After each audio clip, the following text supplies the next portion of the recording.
Hello hi అండి, welcome to vibes of healthy home. ఇవాళ వీడియోలో ఎన్నో హెల్త్ బెనిఫిట్స్ ఉన్న బీట్రూట్తో ఎంతో టేస్టీగా ఉండే బీట్రూట్ పచ్చడిని ఎలా ప్రిపేర్ చేసుకోవాలో చూద్దాం.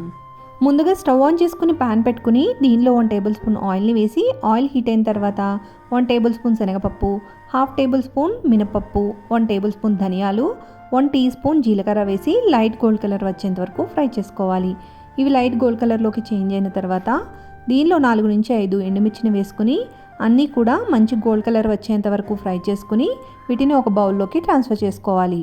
ఇప్పుడు అదే ప్యాన్లో 1/2 కిలో బీట్రూట్ని తీసుకుని పీల్ చేసుకుని చిన్న చిన్న ముక్కలుగా కట్ చేసుకుని వేసుకుని వీటిని సాఫ్ట్గా కుక్ అయ్యేంత వరకు ఫ్రై చేసుకోవాలి.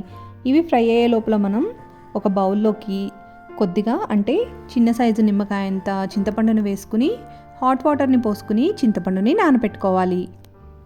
బీట్రూట్ ముక్కలు సాఫ్ట్గా కుక్ అయిన తర్వాత స్టవ్ ఆఫ్ చేసుకుని వీటిని చల్లారేంత వరకు పక్కన పెట్టుకోవాలి.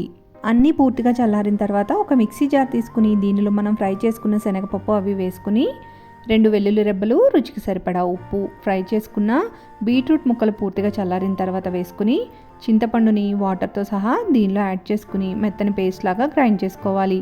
ఒకవేళ మీరు గ్రైండ్ చేసుకున్నప్పుడు వాటర్ సరిపోకపోయినట్టయితే కొద్దిగా హాట్ వాటర్ని యాడ్ చేసుకుంటూ మెత్తగా గ్రైండ్ చేసుకోవాలి. ఈ హెల్దీ అండ్ టేస్టీ బీట్రూట్ పచ్చడిని తాలింపు వేసి వేడివేడి అన్నంలో నెయ్యి వేసుకుని తిన్నట్టయితే ఈ పచ్చడి చాలా బాగుంటుందండి. వీడియో నచ్చినట్లయితే లైక్ చేయండి, షేర్ చేయండి. మరిన్ని వీడియోస్ కోసం ఛానల్ని సబ్స్క్రైబ్ చేసుకోండి.